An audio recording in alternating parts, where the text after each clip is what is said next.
Welcome, everyone. And if you're here, you'll probably agree that simulations can be extremely powerful.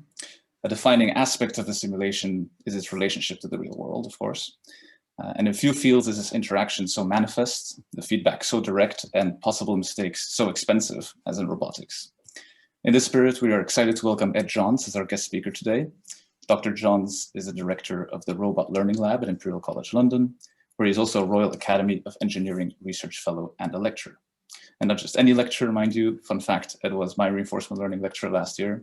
And although he may be slightly disappointed to hear I'm not working on reinforcement learning, I can assure you that those of you who haven't studied it before, that it is an incredibly fascinating subject. Ed received the BA and MEng in Electrical and Information Engineering from Cambridge. Following his PhD in Visual Place Recognition from Imperial College London, he was a postdoc at UCL before returning to Imperial as a founding member of the Dyson Robotics Lab. Ed's work lies at the intersection of robot control, computer vision, and machine learning, and he and his team are currently studying visually guided robot manipulation. So without further ado, Ed, please take it away. Great, thanks very much, Alex. Okay, so let me start. Okay, so hopefully that's gone full screen for you guys. Yeah, so thanks so much for having me. I understand that most of you guys probably aren't roboticists or machine learners, or at least, you know, you might have some interaction with those spaces, but generally the common theme is an interest in simulation. So my talk is going to be slightly different to the normal talks I give. It's going to be higher level, and I'm really just going to discuss the kinds of things that you can do with simulation for robotics. If you want to know any more about the technical details of the methods, then of course we can have a discussion at the end, or you can get in touch with me personally. But it's mainly kind of, you know, videos and images and colorful things. So hopefully that will be interesting for you guys. Okay, so I work in robotics. If you think about the kind of commercial robots that we have today, they're typically robots that can navigate. So they're robots that can get you from A to B, or could get something from A to B. So we have autonomous cars, autonomous vacuum cleaners, drones, delivery robots. And really what these robots are doing is they're localizing themselves within an environment, and then moving and navigating that environment and getting themselves from point A to point B. But what they're really lacking in is the ability to physically interact with that environment. And that's really what my work is all about. So if we watch this video from the film Short Circuit, this is the kind of robot that I want to be developing in the future. So it's a robot that will have some kind of body and a head, and that head will have cameras in it, and it will have arms, and the robot will be able to physically interact with objects in its environment. Maybe with some kind of dexterous capabilities using multiple fingers. So this is the kind of robot that will emerge in the next generation of robots after the period that we have now, where autonomous cars and drones are being commercialized.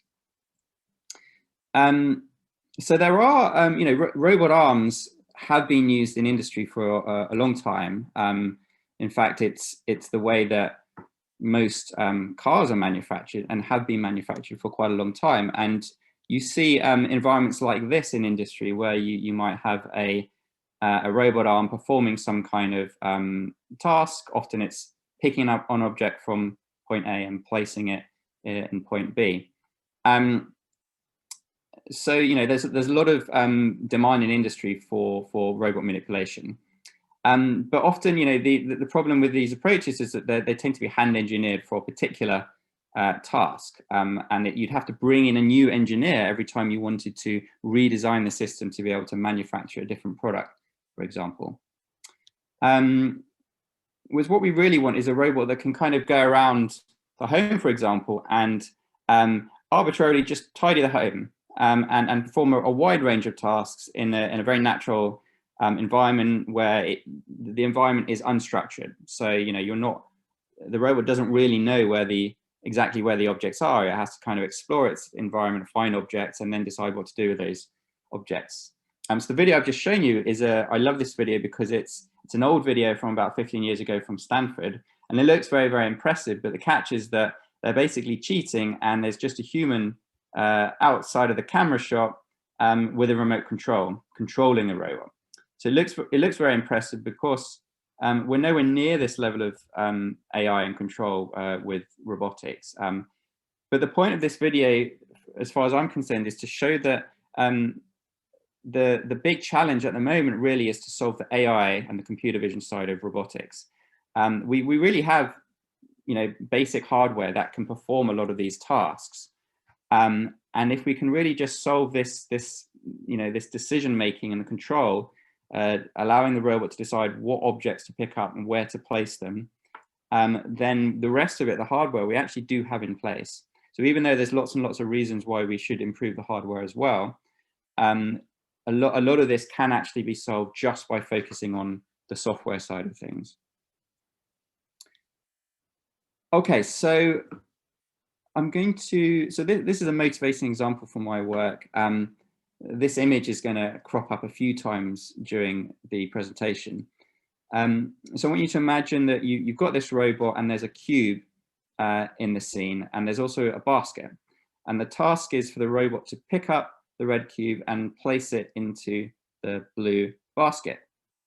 And this is actually something which we trained, and I'll show you some videos of this later on. So it's quite a simple task, but it includes a lot of the kind of methods that we as roboticists like to think about. So the very traditional approach would be to say, well, let's just always have the cube and the basket in the same position, and then the robot would just simply go through the same sequence of motions over and over again. A bit like how car assembly lines work. The robot is essentially just a machine repeating its actions. That kind of approach isn't useful for kind of unstructured environments like domestic robots. So what we could do to improve upon that is actually bring in some kind of sensing into the loop, such that the robot needs to observe its environment and make decisions based on the sensory data that it takes in. So an analytical approach to perform this task might look like the following. The robot could use a camera. So you can imagine the camera is taking an image, and the image that you see on the right is the image that the robot sees. So from this image, the robot could estimate the position of the cube. It could then move the gripper to the cube, close the gripper, then estimate the position of the basket, move the gripper to the basket, and open the gripper. And that's probably going to work quite well. And actually, this is something that an undergraduate student could probably code up to get this working. And it's nice because, yeah, you can engineer a controller to suit the specific task. So in this case, the robot, you tell the robot, you've got to localize the cube, pick it up, move it over to the basket, drop it into the basket. And that's fine, and it's going to work well on that task. But you need to redesign the controller for every new task, okay? So if suddenly, instead of, picking up the cube, you want the robot to flick it into the basket, or you actually want to, let's say, pick up the basket, flip the basket over and put it on top of the cube. These are all different tasks, and you've only engineered the robot to be able to do one particular task. So then it's really laborious to then have to say, I've got to now go away and rethink about how to design the controller for this new task. So even though you can design these controllers, and this often works quite well, it's really not very scalable, because every time you want to teach a robot a new task, you need to be somebody who has the ability to code that robot. You need to understand computer vision and robot control. Whereas what we really want are robots that can go into any environment and learn from any arbitrary human who happens to have bought that robot and brought it into their home. So the machine learning approach aims to address this problem. And the kind of overall process of teaching a robot using machine learning would look a little bit like this. The robot will collect a large data set across a lot of different tasks. So it would, the tasks would include lots of different positions of where the cube is, but also all these different tasks, as I said, like maybe flicking the cube into the basket, or maybe putting the basket on top of the cube. So the robot generates lots and lots of data across all these different tasks. And then it somehow magically, I'll tell you how this is done in a moment, but you can think of this as a black box. It will somehow learn to make predictions using all of this data, so that you can then deploy these predictions at test time for a new task. Okay, so the idea is that the task at test time will not be necessarily one of the specific tasks that the robot has been trained on. So the data that it's collected is maybe different to the task that it now has to deploy at test time. But hopefully there's something about that data that was collected which can be transferred to the task at test time. So the nice thing about this is that we can generalize these controllers across to new tasks, okay, without having to manually engineer a solution like I said before we could do. So in this case, the robot would come equipped with the ability to learn new tasks without you having to manually code that up yourself. But the problem with the machine learning approaches is that they require a lot of data, okay? So one of the reasons why machine learning, particularly topics such as deep learning and reinforcement learning, have had such have made such big news stories over recent years, is because there's an abundance of data which has enabled these systems to be able to learn across lots of different tasks or lots of different images. So in particular, image recognition. So if you show an image to a computer, recognizing what is in that image, that's something which has really benefited from huge amounts of data that are online, just because lots of people upload images of dogs and cats. So then you can train a system to recognize whether an image contains a dog or a cat. But the problem is this is not very appropriate for robotics, because in robotics, we don't really have all of this data. You know, there isn't sort of an online data set of robots that just, you know, add data to Google for you to search for. So we don't really have that ability to necessarily exploit data in the same way that image recognition has exploited it in robotics. So this is kind of what you might imagine a deep learning to look like for computer vision tasks. So deep learning and neural networks are all kind of very similar terms.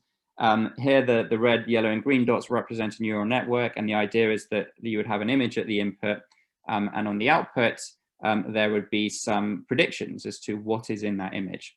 So here, the higher the number, the more confident the network is that this image contains that animal. So maybe it's pretty sure it's a dog, but there is something slightly cattish and maybe a little bit sheepish about that dog, but it really doesn't look anything like a butterfly. So there's some kind of confidence to what the network thinks is in that image.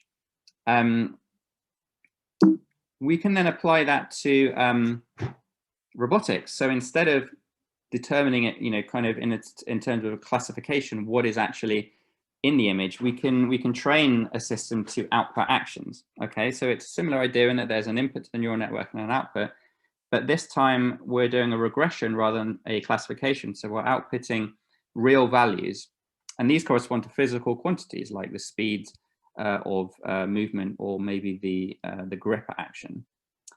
And we can do other things as well with deep learning for robotics. We could, for example, learn a model. So we could learn a dynamics model of how does the world change when you apply an action to it. So for example, we could put at the input to the neural network the current image and an action, and at the output of the neural network we could have the next image. And this could be useful to allow a robot to imagine the consequences of its actions and then plan ahead in order to solve new tasks simply by considering what the effects are of its actions. Okay, so let's have a think about this cube and basket task. So as I've said, we need simulation to get all of the data that we're going to use to train these neural networks, because they require a lot of data. So the first thing we did was we trained this cube and basket robot by generating trajectories in a simulator. Now in a simulator, we know where the cube and the basket are. Okay, so we have ground truth knowledge as to the physical geometric properties of these objects. So in what we can do is we can generate trajectories in simulation which pick up the cube and place it in the basket.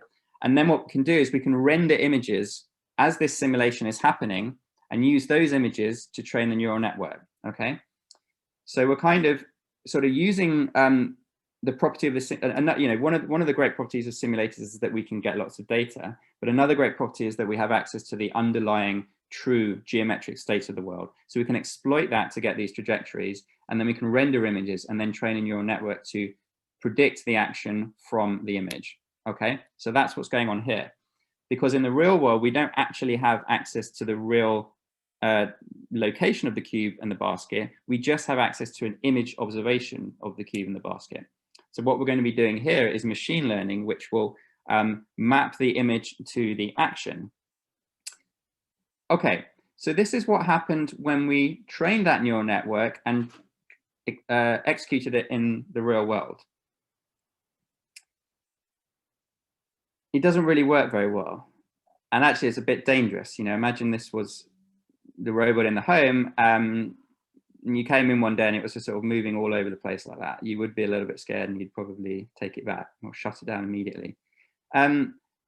So this was interesting to see, and we kind of thought a little bit about why this might be happening. And this is the reason. So if you imagine these blue boxes represent the appearance space of the simulation.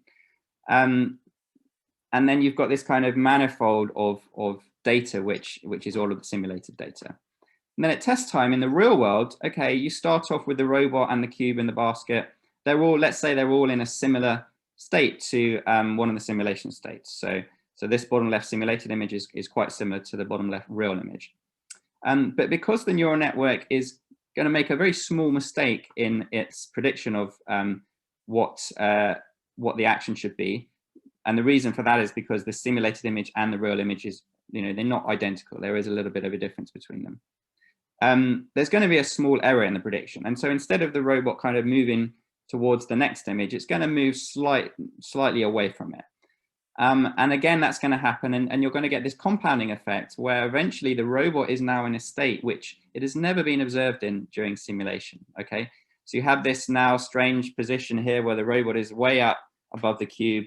The simulator has never shown the neural network this image, and therefore the neural network really doesn't know what to predict. And that's why you get these kind of random actions being predicted. So we've got a mismatch here between the simulation and the real world. Of course, what we could do is create very, very realistic images. That's one solution, but we came up with another solution, which was to simply randomize all of the colors. Okay, and what we're going to do here is broaden the space of colors and textures of the simulated data such that it does cover the real world.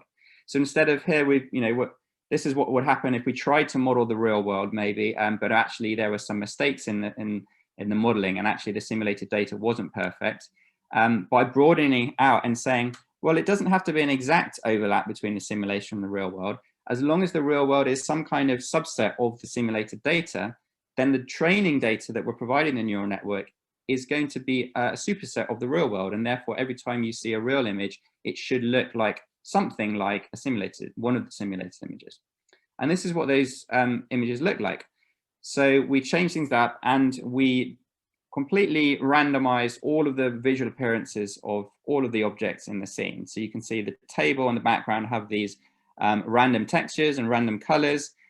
We also randomize the lighting conditions. So we have all these kind of random shadows emerging. And we also added random distractor objects. So we had, as well as the cube and the basket, we had other arbitrary objects in the scene.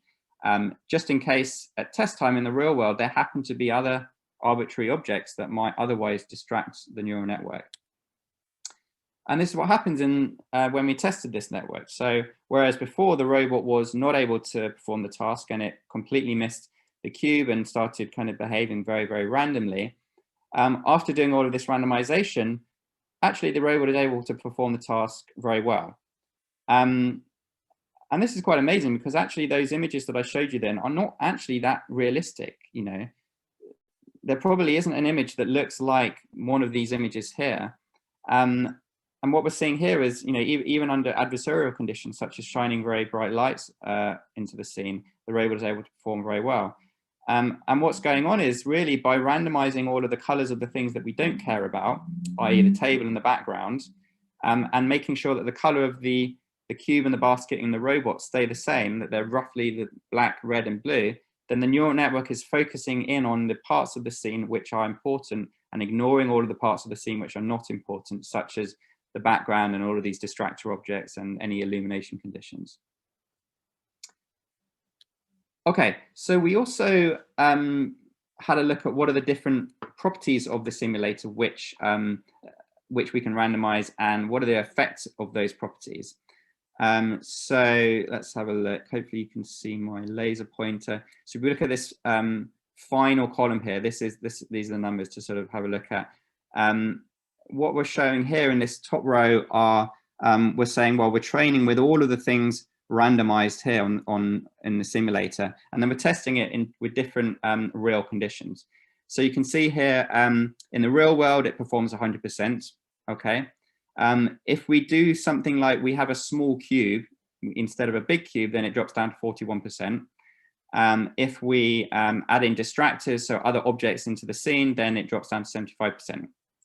I think the more important results are these ones at the bottom here, which are showing what are the different contributions from the randomizations in the simulator, which actually, and how do those affect the performance in the real world. So we can see here, if we just do, let's say, if we don't have the distractor objects, and there are distractors in the real world, that's this row, then actually it drops to 0%. So we really need to have all of these arbitrary cones and spheres and cubes and things in the simulator to show the neural network what to do when there are objects that, other arbitrary objects in the world.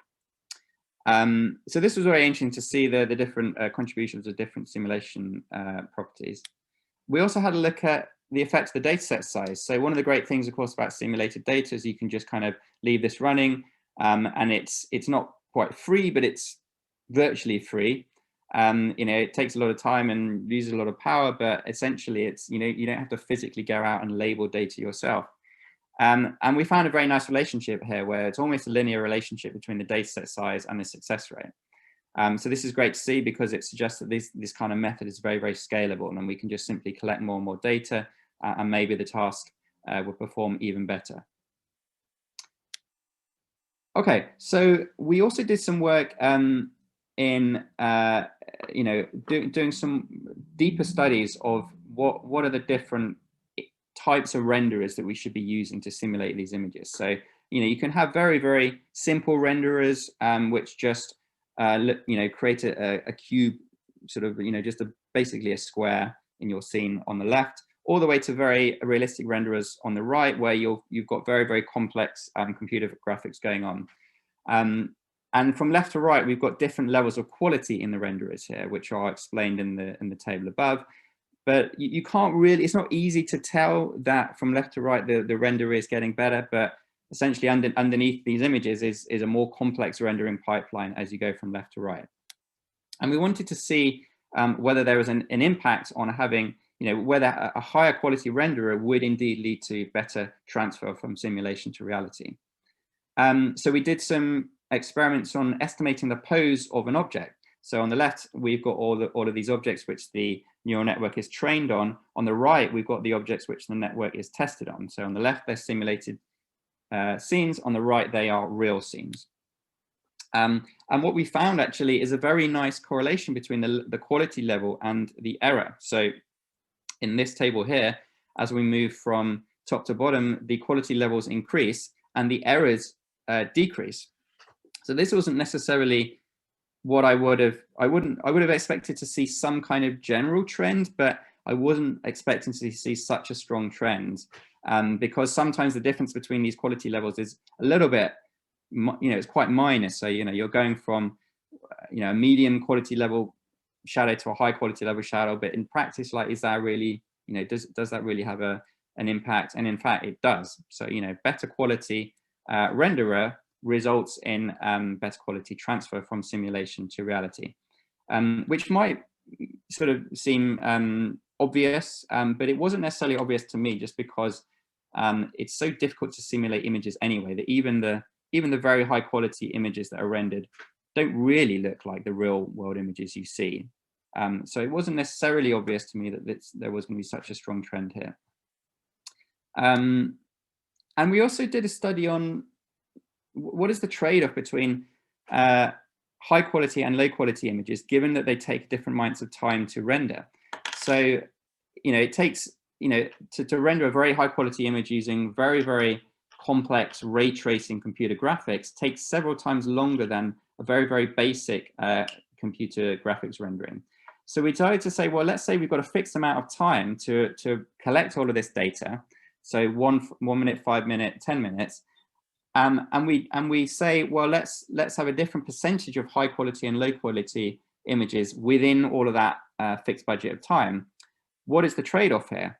And what we see is that actually generally having more high quality images as a percentage than low quality images is the best way to do this. And essentially, intuitively, what this is saying is that it's better to have a few high quality images than lots of low quality images. Okay. So again, that wasn't necessarily intuitive, because with machine learning, things tend to scale well with data, and the more data you provide it, the better the performance. But in this case, it's actually better to have less data, but less high quality data than lots and lots of low quality data.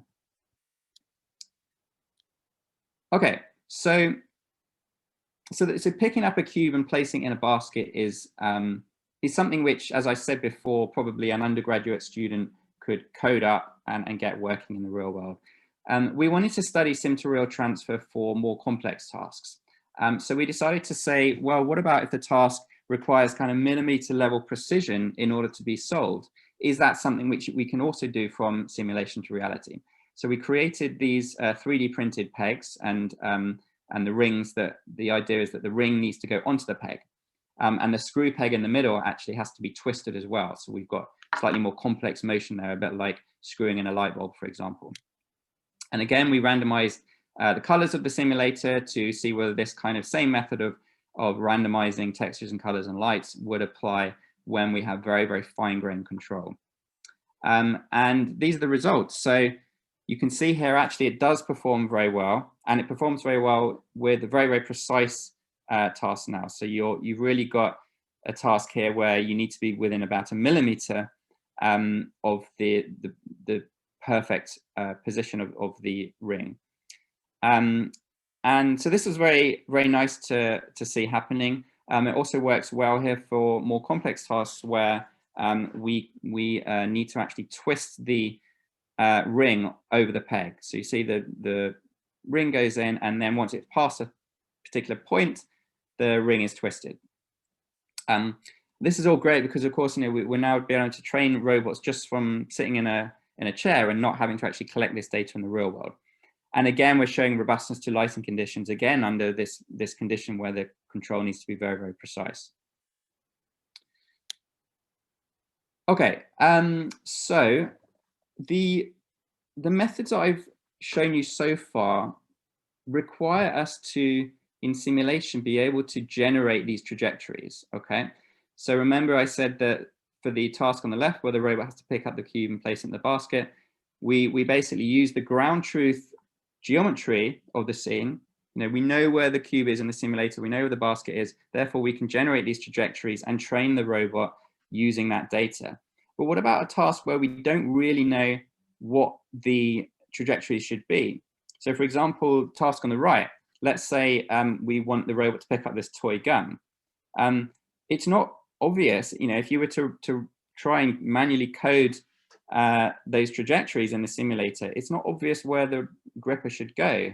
I mean, there's lots of ways that you might be able to grasp that toy gun, and it's not obvious which is the best way to grasp it. So what we wanted to do is develop a method that could learn on its own the data and then use that data to supervise itself. So this is a form of self-supervised learning. So the task here, as I said, is to pick up the toy gun, and it can be any object that is placed beneath the robot. On the right-hand side, what we see is an image. So here we have a depth camera mounted to the gripper, and this image on the right is what that depth camera sees. And the red line is where it wants to send the gripper to relative to the image. Okay, so we've got to predict 3 values. We've got to predict X and Y, which is the position of this gripper, and we've got to predict theta, which is the rotation of the gripper. And we want to take in this image and predict that those 3 parameters. So what we did is we used simulation again, and we said, well, let's just randomly try out grasping simulated objects in different poses. And sometimes the simulator successfully grasps the object, and sometimes it fails. And this would give us a map like this. And the darker lines are where the robot was successful at grasping the object, whereas the thinner lines are where it only sometimes grasped the object. And then areas where there are no lines at all is where the robot completely failed to grasp the object. And what we wanted to do is then train a neural network which would take in this depth image and predict this map. Okay. And so to generate this data, we train this over lots and lots of different objects. Now you can see these objects here are not necessarily typical kind of objects that you would want a robot to grasp.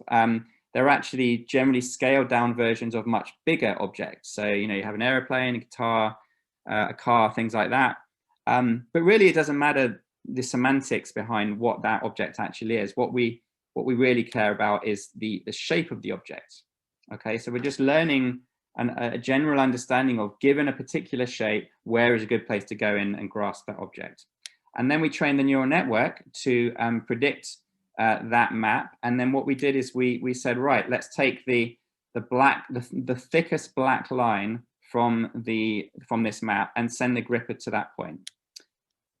So what we're doing here is showing the real world results. And there are a couple of important things to note. One is that the objects that the robot is gripping are not the same objects that it was trained on. Okay, so the robot is generalizing across shapes of objects without having seen these specific examples during training. The other thing to note is that there was no real world data at all. So all of the data collection was done in simulation. So this is really, really nice, because now we're not only are we using simulation to generate lots and lots of data, but we're actually using simulation to label that data itself in a self-supervised manner. So whereas before we had to kind of manually come up with a way to decide where to move the robot relative to the cube in the basket, now we're actually able to do this just by allowing the robot to try out its own actions in its simulated environment. And this can be seen as a very simple form of reinforcement learning, which Alex was speaking about earlier. Okay, so I'm going to finish off by talking about dynamics. So all of the work that most of the work that I was talking about just until that last part was all about images.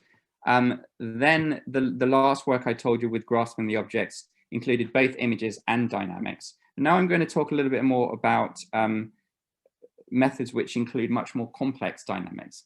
So whereas before we were solving this by randomizing properties of images, so getting random colors and having random textures and random illumination conditions in the scene,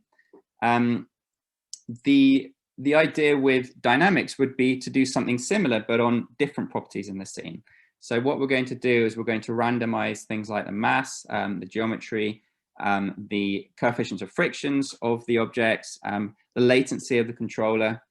And we're also going to inject random forces into the environment. So sometimes it's a good idea not just to model the world, but also just add in arbitrary things that you don't really know why they might appear. You know, you don't know why there might be a random force coming in, but just by adding in this extra kind of challenge for the robot to overcome in simulation might then make that robot more robust in the real world, because when we can't really model dynamics that accurately.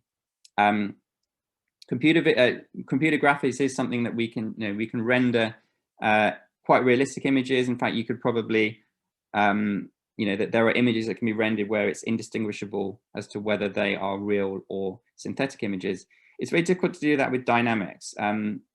Dynamics is much more complex. It's less well understood. We know a lot about rigid body dynamics, but most objects are not truly rigid.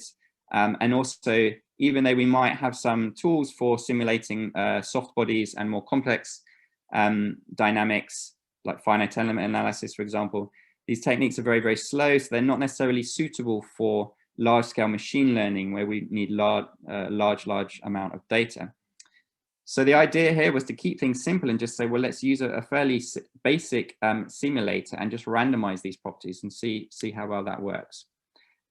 So we created a few tasks, and the way to train the controller on these tasks was by using reinforcement learning. And I won't go into the details of that, but essentially it's a way to learn a task via trial and error. So the robot would try out the task, and it would receive a reward as to whether it performed well or not, and then it would update its controller by trying to take actions more and more often if they led to high rewards.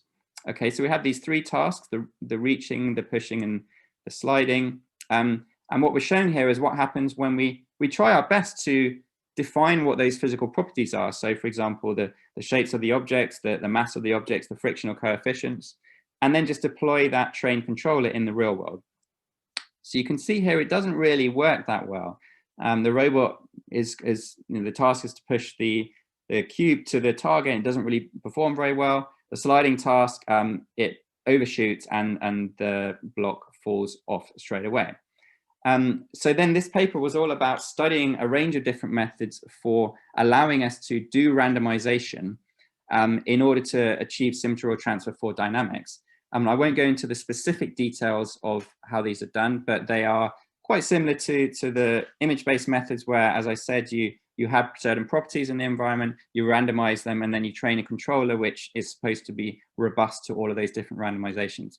So here we see the performance, and the robot can actually now do a much better job. So it's able to reach the target. In that first example, it's able to push the cube to the target in this second example, and it's able to slide the cube to the target here. And it knows it's not perfect, but it's an order of magnitude better than the method that just used our best guess as to what the dynamics properties are. Okay, so I'm going to finish off by talking about tactile information. So the work so far, you can think of them as kind of coarse robot manipulation, where the robot is really using its images to sort of survey the scene and see the movement of objects over quite a large space. But tactile sensing is something which is really important for robots to do much more fine-grained manipulation. And humans use tactile information an awful lot. In fact, we use it a lot more than we probably realize. So if you were to screw in a light bulb, for example, you would probably use your eyes to reach up to the light bulb and generally get an estimate as to where the light bulb is. But then you'd be using kind of force feedback and tactile feedback in your fingertips to actually insert the bulb into the socket and perform the screwing in motion.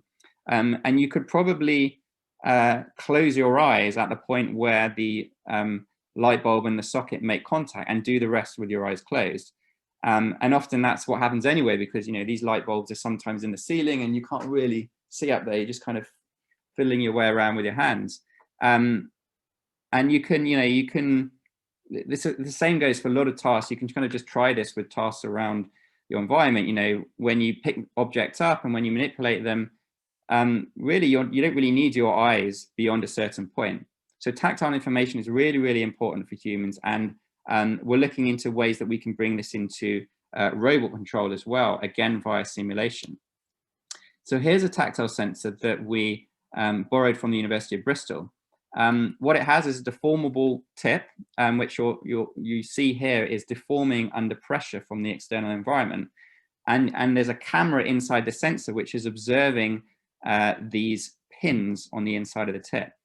And what we said is, well, let's try and simulate the deformation of this using a physics simulator, okay?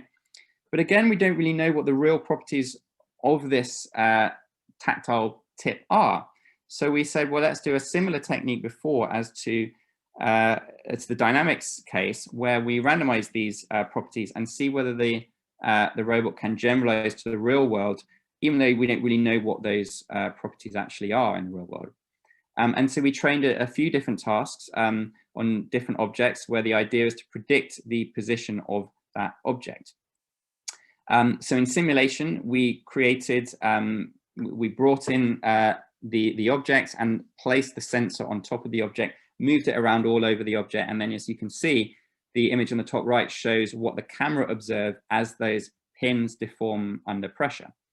And we did this for all 3 tasks. So the first task was moving around a circle and predicting the orientation. This task is predicting an edge using that tactile, using the image of those pins. And the third task is predicting a more localized point estimate of the center of this cylinder. And then we trained a neural network to perform regression to take in this tactile image and predict these values. And we moved the robot around the objects in the real world and collected data to study whether the robot was able to predict where these objects are. So this can be seen as a proxy to, you know, if you can predict where an object is just based on tactile information, then this suggests that we can use that information to then do more complex learning, such as using this as an observation during reinforcement learning. So we see here the results, and what we're showing is the ground truth and the prediction over a number of samples. So the x-axis shows the different samples as the robot moves through the real world, and what we're showing is there's a very strong correlation between the predicted values and the ground truth values.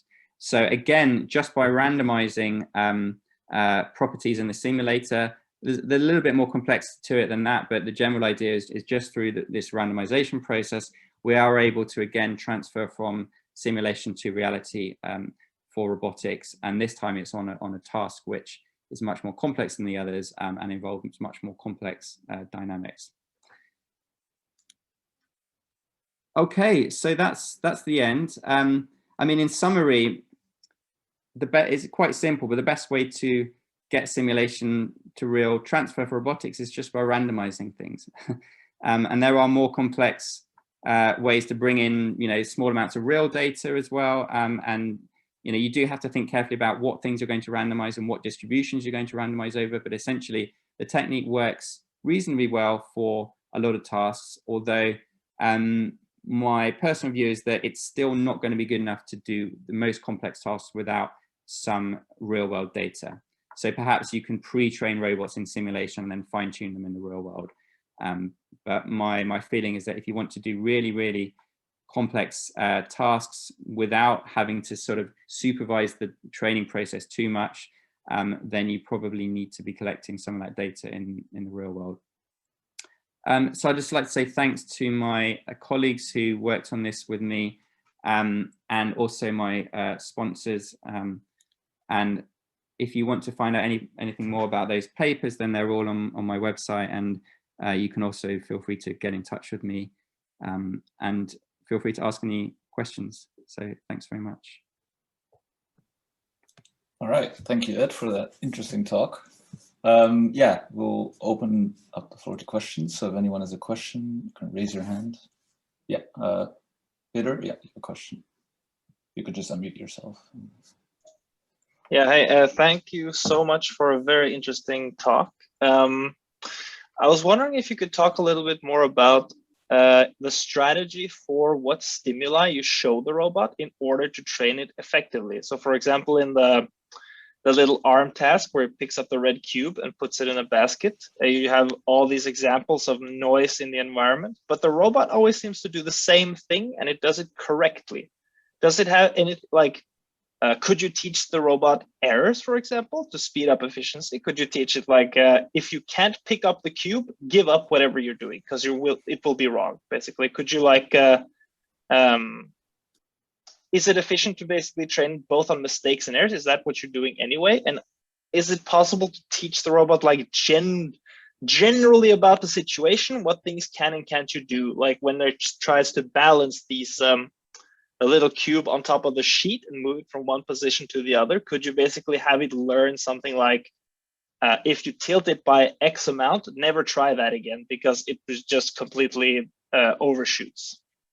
Yeah, it's a really good question. So the way to do that, one way to do that would be to use reinforcement learning. Okay, so what's going on in this data collection is I'm just showing positive examples to the robot. So I'm just telling it what it should do in lots of different scenarios. It doesn't know what to do outside of those scenarios, okay? And that's why, to a certain extent, you had this case where the robot would start arbitrarily moving around randomly because it enters a space where where it sees an image that it's not seen before. If you train the robot with reinforcement learning, then it would be able to address this, because it would collect data in those states where it fails. Okay, so the idea with reinforcement learning is the robot learns by trial and error. So the robot would move into a space that it hasn't seen before, realize that it doesn't know what to do, or what it's doing is bad, and then it will collect that data and update its understanding of what to do with that data by trying out other things to do from that state onwards. So one of the problems with supervised learning is the robot can't then continue to understand what to do in these other scenarios. In terms of giving the robot an ability to know when it can and can't do a task, again, this is an open area of research. It's very difficult for a neural network, for example, to know what it does and doesn't know. Usually a neural network will just make a prediction, and it will often feel very confident about that prediction, even though it's actually an incorrect value that it's predicting. But there are ways to sort of bring in uncertainties into these predictions. So a very simple method might be, let's train 10 neural networks. All of them make a prediction from the same image, and then we calculate the distribution of predictions across all of those 10 neural networks. If the distribution is narrow, then it suggests that all of the networks believe that the same action should be taken. Therefore, we can say, it's probably quite confident. But if they're all predicting lots of different things and there's a wide distribution, then perhaps it means that the robot doesn't really know what to do in that case. All right. Another question by Renske. Yeah.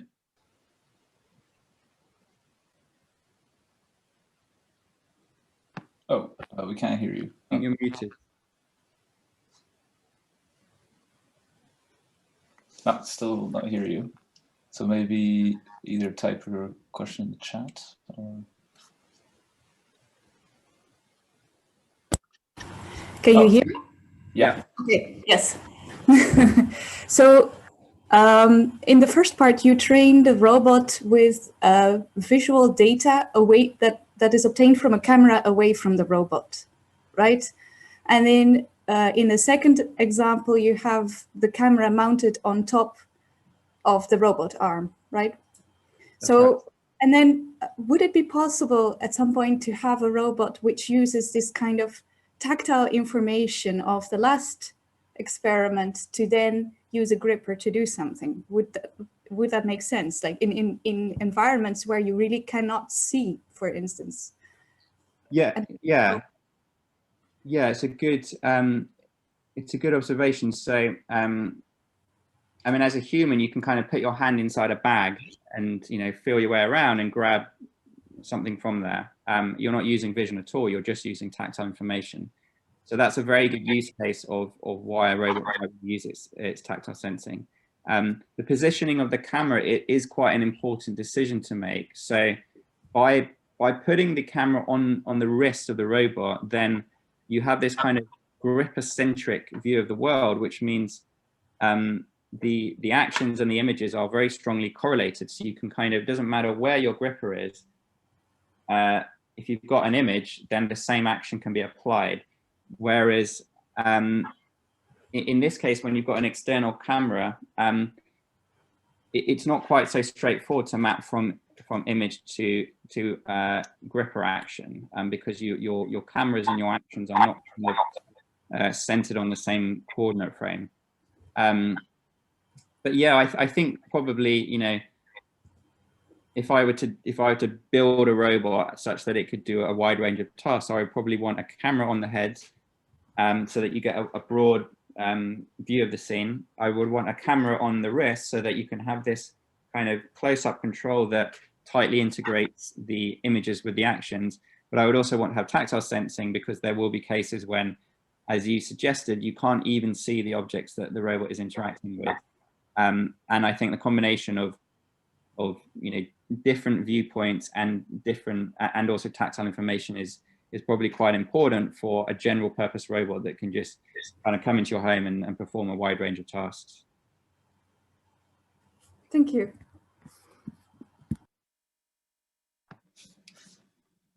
All right. Are there any other questions? So you can either raise your hand or type something in the chat.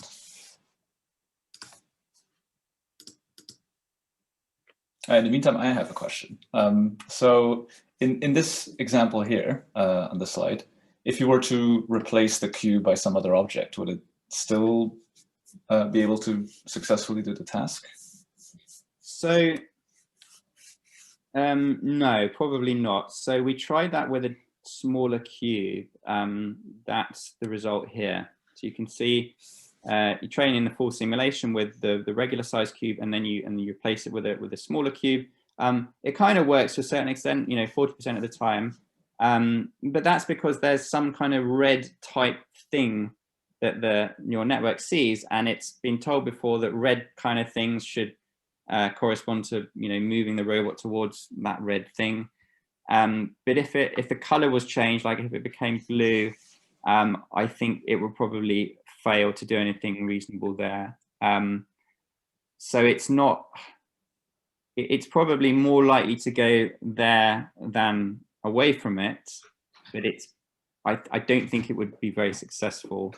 So you would need to either train across different colors of those cubes, or you would have to have some other kind of engineered system which would explicitly detect the cube and then estimate its pose with some other module, and that module itself would have to have been trained to be able to deal with lots of different colored shaped objects. Yeah. I mean, generally with machine learning, supervised learning, in its simple form, you have to train on the distribution of tasks or images that you want the robot or computer to be able to deal with at test time. So you could theoretically, in these simulations with all the funky colors, maybe also kind of switch the colors of that tiny cube or something. And yeah, exactly. So that's ideally, you would be able to do that. Yeah.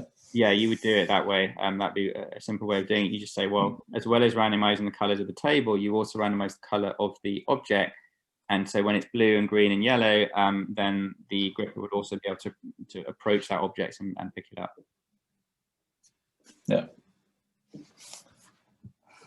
All right. Are there any more questions from the audience?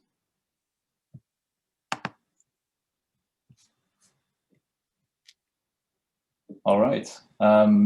So thank you, Ed, for this very interesting talk. And